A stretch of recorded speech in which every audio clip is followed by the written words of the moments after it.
In 2077 in the United States, TV and radio newscasts announce that the president is missing and nukes could be dropped soon. However, at a party, the host turns all devices off and asks people to have fun. In the garden, Cooper entertains the kids with his cowboy act. After the show is over, Cooper watches in horror as a bomb falls in the city with a huge explosion, bringing the world to an end. The shockwave soon hits the house and breaks the windows, so everyone panics and starts running. The hosts hide in their bunker and punch those who try to sneak with them while others go away in their cars. Cooper escapes on his horse with his daughter while more explosions can be seen in the distance. 219 years later, a privileged part of humanity lives in underground bunkers known as vaults because the surface has become too dangerous. Lucy lives in Vault 33 and has great skills that she uses to help the community like pipe fitting, science knowledge, teaching, gymnastics, and fencing. One day she asks the council for permission to participate in the triennial trade with Vault 32, an event that should allow her to get a husband, and the council approves her request. Lucy's family helps her get pretty for the occasion and even prepares a little party to celebrate. Then they escort her to the entrance of Vault 32 where she meets her future husband Monty, who is rather shy and awkward. Monty joins Vault 33 and after a ceremony to make the marriage official, the families enjoy the party. While everyone is distracted, Monty and Lucy go to their room and quickly get down to business. Meanwhile, Lucy's brother Norman visits Vault 32 and is shocked to see a dead field of wheat. He enters the nearest house and notices it's a mess, as if someone ransacked it. When he goes to a room in the back, he discovers that the vault leader, also known as Overseer, has been murdered. Suddenly Lucy hears some noises and yelling in the distance. Soon she also hears shots, so she grabs her computer brace known as a Pip-Boy to scan Monty. It turns out he's from the surface, meaning he and his family are actually raiders that infiltrated the vaults. After raiding 32, they pretended to be locals to gain access to 33. Monty attacks Lucy and a fight ensues, which results in Monty throwing Lucy against the oven before grabbing a knife. Lucy soon recovers and attacks to get the knife from him, yet Monty quickly overpowers her and manages to stab her. At that moment the alarm goes off and Monty gets distracted, so Lucy uses the chance to knock him out with a blender. Afterward Lucy gets an injection and leaves her room, only to discover many of her loved ones have been killed and this vault is being raided too. She gets some weapons and goes outside, killing a raider in the way. The party has become a battleground as the locals fight the raiders with both sides losing more and more lives every second. One raider even gets caught at the door and crushed. Lucy carefully moves around, shooting raiders when she has the chance. Norman almost gets killed too, but Lucy shoots the attacker first then makes Norman hide. At that moment Monty finds her and tries to kill her, but Lucy's dad Hank knocks him down from behind and then continues hitting him before drowning him in a barrel of pickles. Then Hank and Lucy run to the corridor that connects the vaults and find the raiders have taken a bunch of hostages. Raider leader Moldaver makes Hank choose between Lucy and the hostages, so Hank chooses Lucy. He locks her in a closet and the raiders knock him out with tranquilizers. Moldaver tells Lucy that she looks like her mother before leaving with Hank and the other raiders to the surface. On their way out, they tell the hostages to run before activating a bomb. Afterward, the survivors begin cleaning up and the bodies are taken away for compost. Lucy uses a stapler on her stab wound then joins the assembly to ask for a search party to find her dad. However, everyone refuses because the surface it's too dangerous. Noticing his sister won't give up, Norman convinces gatekeeper Chet to open the door for her in secret.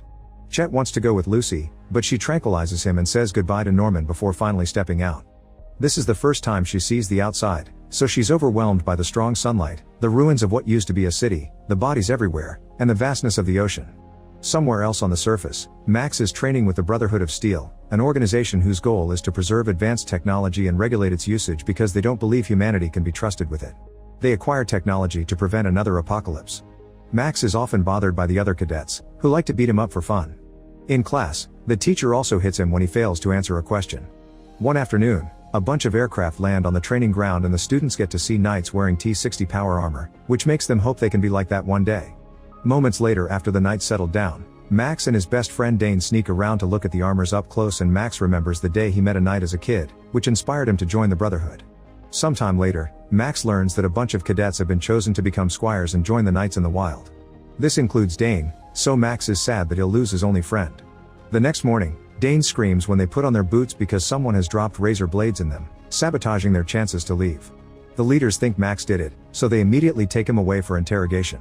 Max swears that he didn't do it and that he's loyal to the Brotherhood, willing to do anything necessary to help even if it's deadly. To his surprise, these words get him Dane's position as a squire. Afterward, Max attends a ceremony for his initiation. A knight heats up the metal hand and touches Max's back, leaving the mark of the Brotherhood as a scar. Then he joins a mission debrief. They must find a wanted man who escaped the Enclave, a paramilitary organization seen as the direct continuation of the US government. The group is given a picture of the man and his dog companion while they learn he's stolen a very dangerous object that must be retrieved to prevent a tragedy. Max is assigned to a night and leaves in an aircraft, excited to get started. Elsewhere, a group of bounty hunters approach a fortress and kill the guard outside. They make it to the cemetery because they're searching for a notorious bounty hunter who has been held captive for several years. Apparently this hunter is kept buried alive, and once a year the fortress leader digs him up, cuts off a few pieces, and buries him again. As they look around, they find a grave with a pair of 4 bags attached and tubes emerging from the dirt. The bounty hunters realize this guy is a ghoul, which is the name given to mutated humans. Then the group digs up the coffin and places the chicken in front of it as a test to check if the ghoul is mad or not. When they open the coffin, the ghoul emerges and it's revealed to be Cooper. He playfully picks up the chicken and the group proposes they work together to secure a large bounty, which is the same guy the Brotherhood is after. They know the man is going to California to look for Moldaver, pointing out Cooper used to be from there. However, Cooper takes offense to the mention of his past and immediately attacks, killing 2 of the hunters and wounding the third one, who he throws into his old grave before leaving. A flashback then shows that in the Enclave, Dr. Wilzig helps with the dog breeding program. He doesn't approve of the Enclave's practice of incinerating newborn puppies that weigh less than 10 ounces, so he falsifies a record to spare the life of an underweight puppy. This dog is given the designation CX-404, and through the years, Wilzig trains her to be a good, loyal pet, who keeps him company while he experiments in secret. He creates a small pulsating blue bead which he injects in his neck. One day, a coworker catches him red-handed and threatens to report him, so Wilzig struggles against him to stop him. CX-404 jumps out and attacks the guy, killing him to protect her master. Afterward, Wilzig and CX-404 escape the facility while avoiding gunfire from a turret, and now they're the wanted criminals the Brotherhood is after. Back to Lucy, she wanders through the ruins and is shocked to discover the remains of a family who used poison to end things for themselves. It seems they thought that was better than living in the apocalypse. That night she sleeps by a campfire, only to suddenly be woken up by CX-404's growling. While the dog attacks a mutated roach hiding nearby, Lucy turns around and finds Wilzig staring at her. He then explains how radroaches became larger and more predatory when they evolved from normal cockroaches. Wilzig urges Lucy to go home because the wastelands are too dangerous, but Lucy refuses to leave without her dad. Disappointed, Wilzig says that her goals will change when the circumstances transform her into a different animal and leaves with CX-404. In the morning, Wilzig and CX-404 stop to rest by some discarded chemical waste barrels. CX-404 enters a cave and leaves carrying a human hand in her mouth, making Wilzig realize a dangerous monster is nearby. Meanwhile, Max tries to bond with Knight Titus, but he's ignored. Eventually Titus gets bored and asks the pilot to drop them earlier, not caring about their assigned area. Titus grabs Max and they jump out of the aircraft to then start wandering through the wilderness. Moments later, they reach the area with the cave and find evidence that Wilzig was there. They decide to enter the cave, and while they look around, they're attacked by a mutated bear known as Yao Guai. Titus's weapon immediately gets destroyed, so he tries throwing a few punches, but they do nothing, so he runs away in fear. The Yao Guai goes after him and quickly knocks him down before it starts shaking the armor. Titus begs for help, so Max comes out and shoots the Yao Guai in the head. Then Max removes the helmet and goes to his bag to find medicine. Titus blames Max for what happened, insulting him while detailing the things they do to squires that fail their jobs. Disgusted by the knight's cowardice, Max decides not to give Titus the medicine, saying he doesn't deserve to be a knight. Once Titus dies, Max takes the armor and tests its strength, bringing down some ruins in the process. Nearby, he notices a chicken collector beating up a salesman, so he pulls him back by his hair and lets the salesman go. However, the chicken collector reveals that he was beating the salesman for molesting his chickens. When Max raises his hands in shame, he discovers his suit contains jets in the arms. After lots of walking, Lucy makes it to the Philly marketplace, but nobody answers her questions when she asks about her dad. Suddenly she sees some vault tech in a shop and goes inside to ask the clerk where she got it, but the clerk gets scared when Lucy mentions Moldaver and kicks her out. On her way out, Lucy bumps into Wilzig, who can tell she's from Vault 33 and starts naming all he knows about it before asking her to go home again. Before Lucy can ask how he knows all that, Cooper shows up, not caring about Philly's ban on ghouls. The clerk also comes out and explains she's been paid to transport Wilzig out of Philly, so Cooper shoots him and makes him lose a leg. Everyone rushes to hide and the clerk announces she'll pay 1,000 bottle caps to whoever can kill Cooper. A gunfight ensues as the locals open fire, determined to kill Cooper for the reward. However, since he's a ghoul, Cooper isn't affected much and goes around killing his enemies without trouble. Lucy uses the distraction to sneak back into the shop and finds Moldaver's name on the clerk's log. She also finds a gun on the wall and takes it for herself. Outside, Cooper brings down the clerk, but when he tries to capture Wilzig, he's jumped on by CX-404, so Cooper stabs her. Then Lucy comes out and shoots Cooper with a tranquilizer, which does nothing to him. Cooper tries to shoot back, but at that moment Max shows up and pushes her out of the way. He tells Lucy that Wilzig is important, asking her to protect him while he fights. Lucy and the clerk rush to drag Wilzig into the shop while Max goes after Cooper, causing some damage in town as he figures out how to use the armor's weapons. In the shop, the clerk uses a machine to cut off a bit more of Wilzig's leg and gives him a metal prosthetic. Then she tells Lucy that Wilzig must be taken to Moldaver, so Lucy agrees to escort him, hoping it'll take her to her dad. While the duo escapes, Cooper and Max continue to fight on the streets. Unfortunately, Max is still having trouble controlling the armor and Cooper cuts a cable on the back that makes Max float. Cooper then hits him with a rope and sends him flying, so Max wanders in the sky until he crash lands a few miles away from there. Afterward, Cooper heals CX-404 and starts following her as she looks for her master. A few hours later, Wilzig asks Lucy to stop to rest, only to suddenly announce he's self-deleting with poison. Before he dies, he tells Lucy to take his head to Moldaver and change the future. Seeing no other choice, Lucy swallows her disgust and begins cutting. Eventually, Cooper and CX-404 reach this area, but the only thing left is Wilzig's headless body. After taking some medicine, he and the dog start following Lucy's footsteps on the sand. Meanwhile, Lucy continues to travel while carrying the head. When she stops to camp, she takes a closer look and a spark keeps hitting her fingers whenever she touches Wilzig's neck. Just in case, she puts a tracker inside the nose. Elsewhere, Max is trying to fix the suit when a message from the base comes through the radio. Max imitates Titus' voice and says his squire is dead, but when the leaders say they'll send him another one, he panics and destroys the radio. Afterward, he returns to the marketplace to buy the parts he needs, but since he doesn't have enough money, he has no choice but to sell some teeth. When he returns to the armor, Max finds it surrounded by raiders. He tries to fight them off, but there are too many of them and quickly overpower him, leaving him beaten on the ground. Refusing to give up, Max grabs some tools and tries again, knocking out two of the guys. In the struggle with the others, the raiders push him into the armor and he accidentally crushes the skull of an enemy, so the remaining one runs away. At that moment, a Brotherhood aircraft flies by to drop Thaddeus, the new squire. Max has no choice but to put on the armor and pretend to be Titus. Thaddeus believes him and they leave together.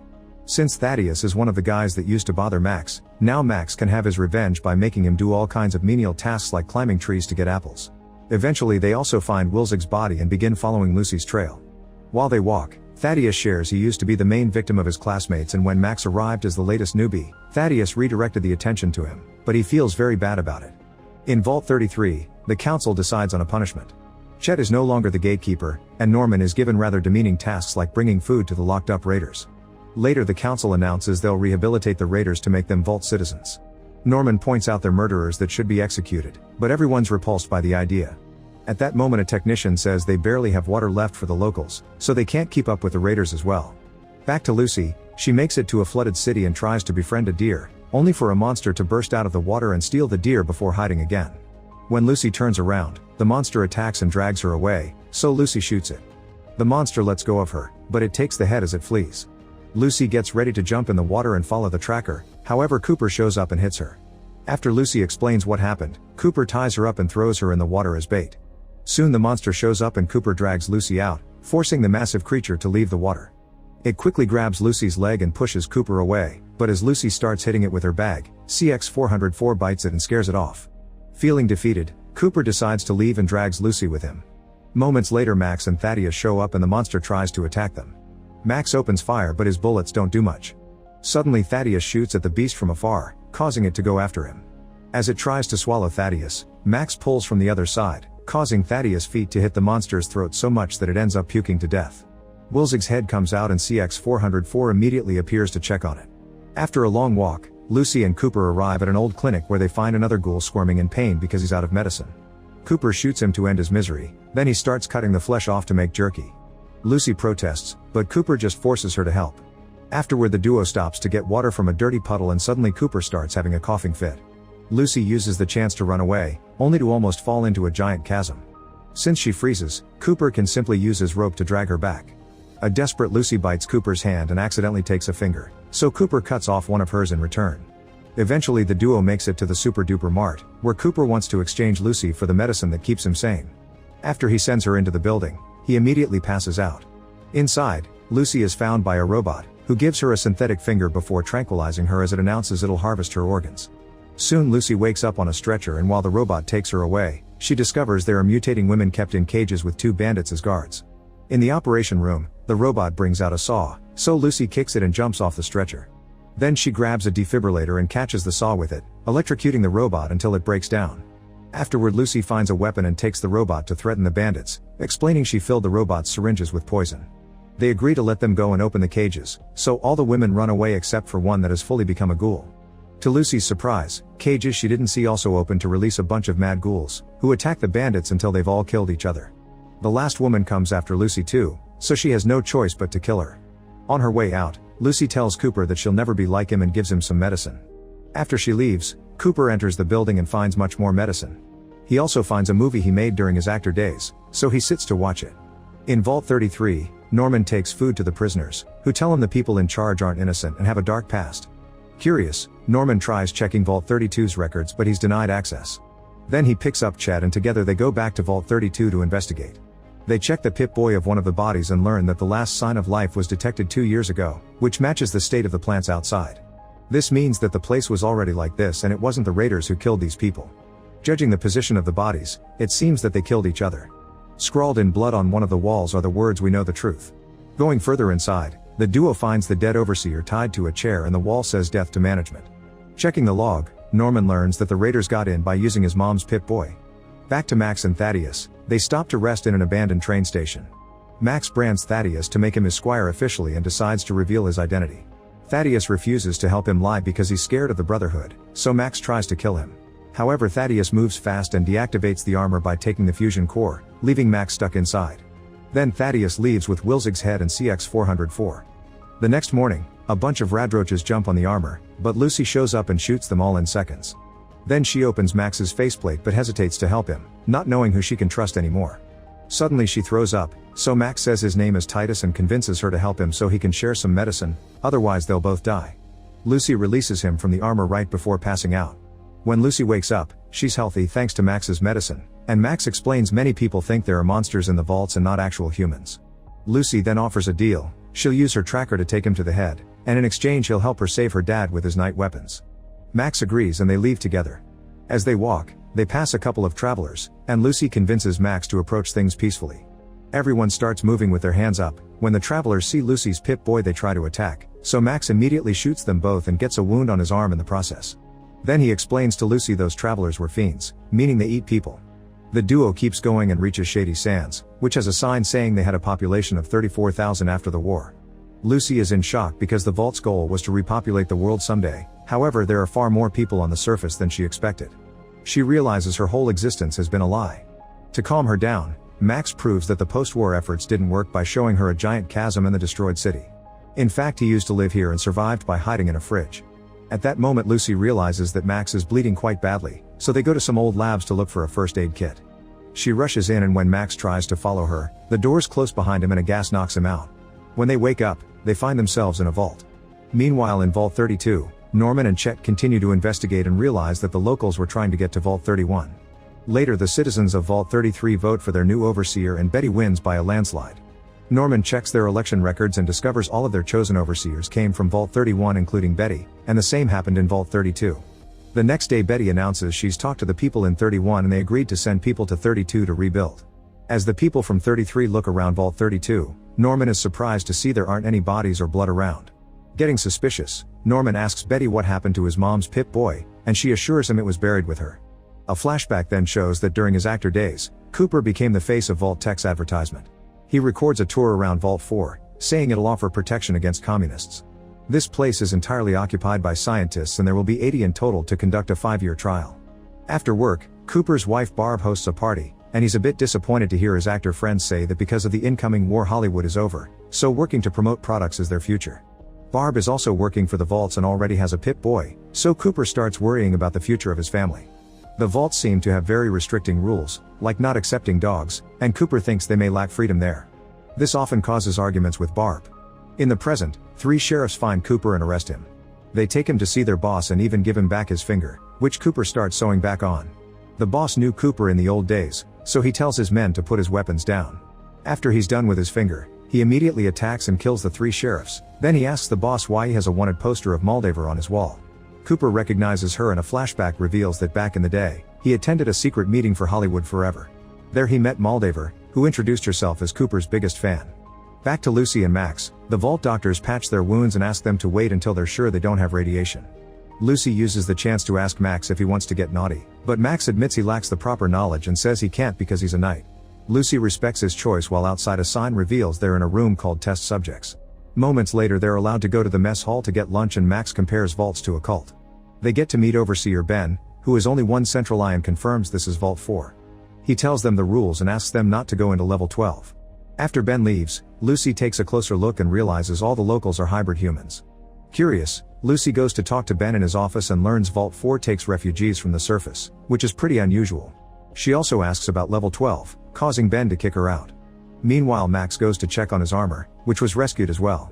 He decides to sneak into the power room to steal a fusion core and fix the armor, but Birdie catches him in the act.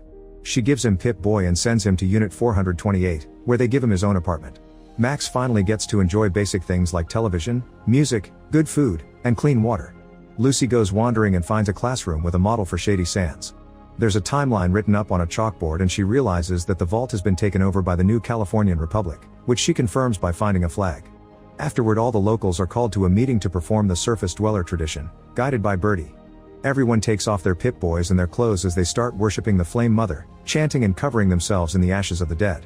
They also drink blood and pass around a painting of Moldaver's face, who appears to be this Flame Mother. Disturbed, Lucy goes looking for Max, who is having a great time and wants to do the dirty now. Lucy fails to make him see reason, so she rushes to the elevator and access level 12 to find proof. As she walks around, she doesn't see a monster at the window.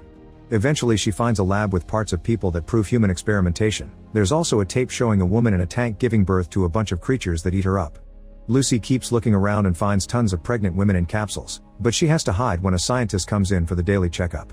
When she tries to move, the scientist hears her and raises the alarm, so she throws a bottle at his face. Birdie and her guards suddenly rush in and Lucy starts fighting them, but she can only knock a few down before she gets overpowered and is captured. On the beach, two wanderers use metal detectors to find gear in the sand. When they return home, they find Cooper in their kitchen and have no choice but to answer his questions. It turns out one of the sons left to join Moldaver's crew and never came back, but his brother has also been enticed by Moldaver's promises to fix the world. Cooper threatens the boy until he shares that Moldaver is up at the observatory. Then the boy tries to attack Cooper to defend his beliefs, but Cooper shoots first and kills the guy. A flashback shows that Cooper didn't like Moldaver's speech in the meeting, which talks about the death of the American dream and implies Vault Tech is corrupted. She calls out Cooper for working for them and drags him to talk in private, revealing she knows Barb. Moldaver had been on the edge of some amazing discoveries that could help humanity, but Vault Tech stole everything from her. She reminds Cooper that war is a business and explains that America has been locked in a resource war for over a decade. Vault Tech simply bought the means to end that war. Moldaver gives Cooper a microphone so they can spy on Barb, leaving Cooper not knowing who to trust. When he returns home, Cooper bugs Barb's Pip-Boy, but he quickly regrets it and throws his own bug in the trash. However, in the evening after seeing another Vault Tech ad, he decides he wants the truth and rushes to the trash can to retrieve the bug. In the present in Vault 4, Ben and Birdie handcuff Lucy to a table and make her watch a tape. Many years ago, a monster broke into the vault and killed all the scientists in the lab. Lucy is confused until Ben and Birdie explain that back then, the scientists were hybridizing humans with radioactive resistant species to try and make them capable of withstanding high radiation. However, these experiments went horribly wrong and the creatures ended up killing the scientists. The monster in the recording actually used to be human, and the current dwellers of Vault 4 are merely the survivors of all those horrible experiments. Lucy apologizes for the misunderstanding, and when she's asked about the experiment in Vault 33, she says there isn't one. Such words immediately get her arrested. As the guards take Lucy away, Max sees her pass by and finally decides to stop being a couch potato, so he rushes to steal a power core. At the same time, Lucy is tied up in front of a crowd to be executed, which in this culture means to be banished to the surface where survival is supposed to be impossible. At that moment the lights go off and Max bursts into the room in his armor, causing everyone to run in panic. Max starts destroying the furniture, but before it escalates, Lucy manages to make him stop and they leave together to the surface. Once outside, Lucy forces Max out of the armor so they can return the power core to the vault, otherwise they won't have power to survive. Afterward, Max shares his real name and confesses what he did to Titus. However, Lucy has learned how dangerous the wasteland is and respects what he did to survive, so they agree to keep on working together to find the head. Meanwhile, Thaddeus stops at a gas station to check the wound in his foot left by the monster. CX-404 keeps on trying to access the head, so Thaddeus decides to lock her inside a cola box before leaving. As he crosses the beach, he's found by the man Max saved the other day. The guy claims to be a doctor and takes him to an old clinic, where he gives Thaddeus some medicine in exchange for the fusion core. Thaddeus drinks it and gets excited as his foot instantly begins healing. In the gas station, Cooper arrives and hears CX-404's whimpers, so he releases her and follows her to find the head. Back to Thaddeus, he finds a radio tower and calls the base to ask for a ride. While he waits, he sees Lucy and Max approach, so he opens fire, but he wastes all his bullets without hitting his targets even once. As he steps back, he accidentally activates a trap and an arrow pierces his neck, yet he doesn't die. He removes the arrow and the wound closes, meaning the medicine the doctor gave him transformed him into a ghoul. At that moment the Brotherhood aircraft show up and Thaddeus gets worried about getting killed, so Max agrees to let him go in exchange for Wilzig's head. Then he grabs a random head from the ground and smashes its face to pass it off as Wilzig. He gives the real one to Lucy and tells her to go find her dad before kissing her. In Vault 33, all the raiders suddenly died because someone put rat poison in their food. The hospital attendant gets arrested for it, but this was Betty's doing. She soon sends out the repopulation assignments and Chet learns he's going to 32 with his girlfriend and her baby while Norman is staying in 33. Betty makes a big ceremony to send the new dwellers to 32 and a guy tries to refuse, but the presence of guards force him to accept the change. While everyone is distracted, Norman breaks into Betty's office and uses the computer to get in contact with Vault 31. He pretends to be Betty and says the mission was compromised, so he's told to go back to 31 immediately. The door to Vault 31 soon opens and when Norman steps inside, he's shocked by what he sees. Back to Max, he's taken back to the base and he presents the head to the leader, who can immediately tell it's fake. The leader announces Max as a traitor for wounding Dane and killing Titus, but before the Knights can execute him, Max says he knows where the head is and Dane admits they put the razors in their own boots because they were afraid of the mission, so they beg for mercy for their friend. Now Max has the chance to explain Titus was a coward, so the leader agrees he deserved to die and announces Max will help him get power. Meanwhile Lucy takes the head to Moldaver's base, where people coexist with ghouls. Hank is kept in a cage and Moldaver is having dinner with a ghoul at the table. Lucy gives her the head and Moldaver immediately removes the little sphere from the neck. Before she releases Hank, she wants Lucy to know the truth, explaining Hank wasn't born in the vault. At the same time, Norman discovers that 31's overseer is just a brain on a little computer. When it notices Norman, it scans him and detects Hank's DNA but still tries to tranquilize him, so Norman just steps away to dodge it. Then he opens a door and is shocked to see buds, which are test tube babies that have been grown and created specifically to keep humanity going under the right management. Another flashback shows Cooper visiting Barb's at work, but since she has a meeting he must wait. He uses the chance to spy on her and learns that the corporation is conspiring against the world, deciding that they can outlive everyone else by forcing an apocalypse to avoid fighting in a war. When they start arguing over how to proceed, Barb proposes that with 100 vaults across America, they can each use them as a scientific experiment to see who has the best idea for humanity's salvation. In the present, the brain explains to Norman the same plan. Vault 31 is full of the executives in cryogenic freezing while Vaults 32 and 33 are the breeding pool. They are genetically chosen to breed with the buds in order to create a class of super managers, people who will inherit the earth after wiping the surface clean. All this means that the bombs were dropped intentionally by the government to create a true monopoly, and it's then revealed that Hank used to be Barb's assistant. Back in the present, Moldaver also tells Lucy this story, saying Hank had lied to his wife Rose too. However, Rose was clever and following some clues, she figured out that some vault civilizations had returned to the surface. Hank had called her idea stupid, so Rose left the vault when she realized he was hiding something. She took Lucy and Norman with her, and when Hank realized his children were missing, he went out and burned Shady Sands to the ground. Then Hank brought his kids back to the vault. As Lucy starts seeing certain childhood memories differently, Moldaver explains that Wilzig's invention is cold fusion, meaning limitless energy. Hank screams as he tries to get Lucy on his side, so Moldaver reveals that the ghoul at the table is Rose. Lucy confirms it's true when she sees her mom's necklace. Devastated, Lucy forces Hank to give Moldaver the code she needs to activate a special computer that runs on the vault system. Meanwhile in Vault 31, Norman tries to leave, but the doors close and leave him trapped. Seeing no other choice to survive, he puts himself to sleep in one of the pods. Back to Moldaver, she uses Wilzig's cold fusion on the computer, but before she can finish the process, the Brotherhood arrives in their aircraft. A fight ensues as both factions open fire, causing tons of death and destruction all over the area. Max runs around as he tries to protect Dane and the Knights use their suits to crush one skull after the other. Hank uses this bloodshed to prove to Lucy that war never changes and his people have been right to want to cleanse humanity. However, Lucy cries for her mom and refuses to free him. Thanks to the Knights' armors, the Brotherhood soon makes their way inside as they keep shooting everyone that gets in their way. Suddenly they see a shadow at the back of the room. It's Cooper, who knows that the armor has a weakness in the chest plate and kills a Knight with ease. Another Knight tries to shoot back, but it damages the power grid and the lights go out. Knowing how to move in the darkness, Cooper begins bringing the Knights down one by one. While the Knights are distracted trying to fight Cooper, Max uses the chance to take the stairs and find Lucy. He quickly frees Hank from his cage, so Lucy tells him it was Hank who destroyed Max's home. While they talk, Hank puts on a knight armor and tries to take Lucy. Max comes to her defense, but Hank quickly knocks him down. Upset, Lucy grabs a gun and points it at Hank, but she can't bring herself to shoot her own father. At that moment Cooper shows up and shoots Hank on the cheek to make him step back.